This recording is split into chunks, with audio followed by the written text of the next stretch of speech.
Hello दोस्तों, कैसे आप सब? केम छो आप सभी का स्वागत करती हूँ मैं Sanam Patel. Praise the lord. चलिए शुरू करते हैं हमारी आत्मिक जर्नी सकारात्मक बातों के साथ। आज हम बात करेंगे कि परमेश्वर हमसे कैसे बातें करते हैं।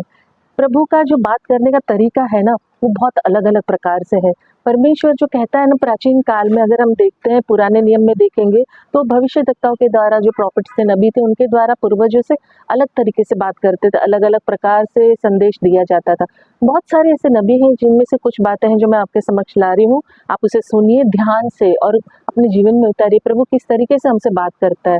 उत्पत्ति अध्याय 9 का 17 जो कहता है कि फिर परमेश्वर ने नूह से कहा, जो वाचा मैंने पृथ्वी भर से सब प्राणियों के साथ बांधी है, उसका चिन्ह यही है कि परमेश्वर चिन्ह देता है, निशानी देता है। जो नूह से कहा था, बातें की थी जो परमेश्वर ने, पूरी तरीके से उसे डिटेल में बात की थी। आप नूह का कहानी पढ़िएगा, ऑलरेडी मैंने इस पे वीडियो बनाया है, आप देखिए जाके कि परमेश्वर नूह से कितना डिटेलिंग में बात करते थे, कितना मतलब जो भी मतलब जहाज बना, किस तरीके से बनाना है, कितना मतलब डिटेलिंग दिया था, पूरी बात डेली बेसिस पे शेयर करते थे।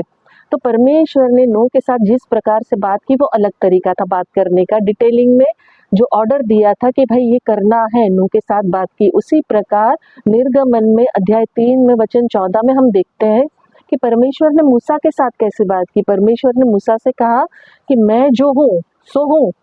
फिर उसने कहा कि तू इजरायली से कहना कि जिसका नाम मैं हूँ है, वो ही, उसी ने मुझे तुम्हारे पास भेजा है। परमेश्वर देखिए अलग अलग प्रकार से बात करते हैं। निर्गमन में उसने मूसा के साथ जिस प्रकार से बात की, मतलब बहुत अलग प्रकार था कि सीधा ऑर्डर दिया कि ये जो मैं हूँ सो हूँ, तुम जाके ये बताओ। परमेश्वर जो है वो वही है, वो मैं हूँ। परमेश्वर जो कहता है ना, वो अलग प्रकार से हर किसी के लिए अलग अलग प्रकार का संदेश लाता है, अलग अलग बात, अलग अलग कार्य दिया जाता है। वो बात हमें समझने की जरूरत है कि प्रभु हमसे क्या कहना चाह रहे हैं, प्रभु हमसे क्या चाहते हैं, है ना। क्योंकि जैसे अभी शाऊल की बात करते, प्रेरितों के काम अध्याय 9 में 3 और 4 में लिखा है कि परंतु चलते चलते जब वो दमिश्क के निकट पहुंचा तो एकाएक आकाश से उसके चारों ओर ज्योति चमकी और वो भूमि पर गिर पड़ा और ये शब्द सुना कि हे शाऊल, तो मुझे क्यों सताता है। शाऊल बहुत सताता था, प्रभु के लोगों को बहुत टॉर्चर करता था, मारता था। लेकिन प्रभु ने शाऊल से किस प्रकार बात की, ये मत करो, मत सताओ मेरे लोगों को, परेशान मत करो। उसे संत बना दिया। नूह को ऑर्डर दिया कि क्या बनाना है, कैसे बचना है। और मूसा को जो मैं हूँ जाहिर करे बताए। शाऊल को कहा मत सता मेरे लोगों को। क्यों सता रहा है उनको, मेरे लोगों को क्यों? प्रभु जो है ना, अलग अलग प्रकार से अलग अलग तरीके से सबसे बातें करता है, सबको कार्य देता है। परमेश्वर का बात करने का तरीका है ना, बहुत अलग है। प्रभु का बात करने का तरीका इंसानों जैसा नहीं है कि भाई पल में ये पल में वो, सीधी बात करता है, घुमा फिरा के बात नहीं करता, यस तो यस, नो तो नो। परमेश्वर की महिमा अपरंपार है। जैसे यूहन्ना से बात की, प्रकाशित वाक्य अध्याय 1 में वचन 10 कहता है कि मैं प्रभु के दीन आत्मा में आ गया और मेरे पीछे तुरही का सा शब्द, बड़ा शब्द सुना। ये कहते हुए सुना कि प्रभु जो है ना, बहुत कमाल की बातें करता है। परमेश्वर का जो बात करने का तरीका है ना, सबसे अलग अलग तरीका है। प्रभु कभी भी अपने लोगों को दुख परेशानी नहीं पहुंचाता है। जैसे नबियों की बात की, वैसे ही अगर हम देखते हैं कि इब्रानियों में हम पढ़ते हैं, इब्रानियों में क्या कहा गया है कि परमेश्वर ने किस प्रकार अपने पुत्र से बात किया, प्रभु से, कि प्रभु यीशु मसीह से क्या कहा। अध्याय 1 पे हम देखते हैं कि वचन जो कहता है 1 और 2 कि पूर्व युग में परमेश्वर ने बाप दादों से थोड़ा थोड़ा करके और भांति भांति से भविष्यद्वक्ताओं के द्वारा बातें की। इन दिनों के अंत में हमसे पुत्र के द्वारा बातें की, जिसने उसे सारी वस्तुओं का वारिस ठहराया और उसी के द्वारा उसने सारी सृष्टि की रचना की है। तो प्रभु ने हमसे किस प्रकार बात की?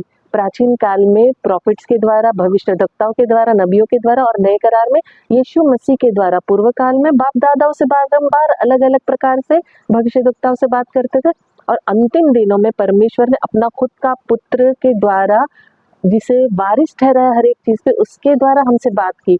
अभी आखिरी समय में परमेश्वर ने अपने पुत्र यीशु मसीह के जरिए हमसे बात की है। यीशु ने उस, कहते हैं, हर चीज का मालिक बनाया हुआ है और सारी सृष्टि भी उन्हीं के द्वारा बनाई गई है।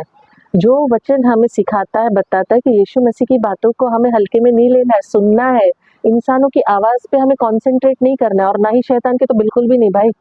ये फिक्स रखिए कि अपने कानों को ट्यून करिए कि प्रभु की आवाज़ कौन सी है, शैतान की आवाज़ कौन सी है और इंसान की आवाज़ कौन सी है, पवित्र आत्मा की आवाज़ कौन सी है, पवित्र आत्मा है ना कौन सी बात को हमें कॉन्सेंट्रेट करना है और आवाज़ पर फोकस करना है, पहचाना। और ये सब हम कैसे कर पाएंगे, कैसे हो पाएगा, ये कैसे मुमकिन है कि हम सारी बातों को सही तरीके से समझ पाए, सही तरीके से हम जी पाए और कर पाए और जान पाए और उस आवाज़ को पहचान पाए जो परमेश्वर की ओर से हमें सुनाई देनी चाहिए, जो हमारे लिए आवाज़ रखी गई है।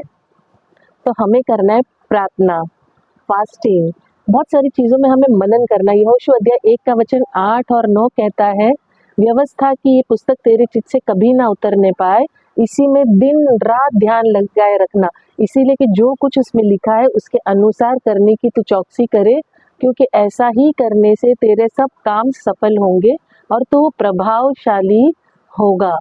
क्या मैंने तुझे आज्ञा नहीं दी? हिया बांध कर दृढ़ हो जा, भय ना खा और तेरा मन कच्चा ना हो, क्योंकि जहाँ जहाँ तू जाएगा वहाँ वहाँ तेरा परमेश्वर यहोवा तेरे संग रहेगा। आमीन, हालेलुया। परमेश्वर देखिए कितना स्पष्ट बताता है, क्लियर बताता है कि परमेश्वर हमेशा हमारे साथ रहेगा, चाहे हम जहाँ कहीं भी रहे, जहाँ कहीं भी जाए आए। बस हमें ये वचन जो है ना, कहते हैं पुस्तक जो है पवित्र शास्त्र, हमारे चित्त से, हमारे हृदय से कभी उतरनी नहीं चाहिए। जो कुछ लिखा है वो हमारे दिल, दिमाग, आत्मा, शरीर में समा जाना चाहिए। हमें मेडिटेट करना है, ध्यान अपना कहते हैं पूरी तरह लगा देना है, फोकस रहना है। हमें इन बातों से कभी भी वंचित नहीं होना कि प्रभु हमसे क्या कह रहा है, प्रभु हमसे क्या कहना चाह रहा है। इन बातों को हमारे दिल, दिमाग, आत्मा में से कभी भी उतरने नहीं देना है। अगर हमें परमेश्वर की आवाज़ को पहचानना है तो आत्मिक परिपक्व बनना है, अभ्यास करना है। परमेश्वर की आवाज़ अगर हम नहीं सुन पा रहे तो उपवास कीजिए, फास्टिंग रखिए, प्रार्थना में लगे रहिए, निरंतर प्रार्थना में लगे रहिए। यूहन्ना 10 का अध्याय 27 और 28 हमसे कहता है कि मेरी भेड़ें मेरा शब्द सुनती है और मैं उन्हें जानता हूँ और वे मेरे पीछे पीछे चलती है और मैं उन्हें अनंत जीवन देता हूँ और वे कभी नाश ना होगी और कोई उन्हें मेरे हाथ से छीन ना लेगा। आमीन, हालेलुया। परमेश्वर देखिए कितना प्यार करता है, कितनी प्यारी बात की है कि हमें प्रभु के हाथ से कोई छीन नहीं सकता, लेकिन हमारे हृदय में, हमारे चित्त में पवित्र शास्त्र घर करना चाहिए। हम प्रार्थना में निरंतर लगे रहते हैं, हम प्रभु की आवाज़ को पहचानते हैं, तो कोई भी ताकत हमें प्रभु से अलग नहीं कर सकती है। और परमेश्वर की भेड़ें परमेश्वर की आवाज़ को पहचानती है, क्लियर है, स्पष्ट है, उसे बराबर पता है कि प्रभु की आवाज़ कौन सी है, इंसान की आवाज़ कौन सी है, शैतान की आवाज़ कौन सी है। तो हमें परमेश्वर हमसे कैसे बात करता है वो समझने की ज़रूरत है, वचनों के द्वारा, पवित्र शास्त्र के द्वारा, प्रार्थना के द्वारा, पवित्र आत्मा के द्वारा। तो हमारा जीवन सिद्ध होगा, परिपक्व होगा, परमेश्वर में आशीषित होगा। और आखिर में जैसे मैं अंत में कहती, मैं दिल से चाहती हूँ आप खुश रहें, अपनों को खुश रखें और हमेशा मुस्कुराते रहें।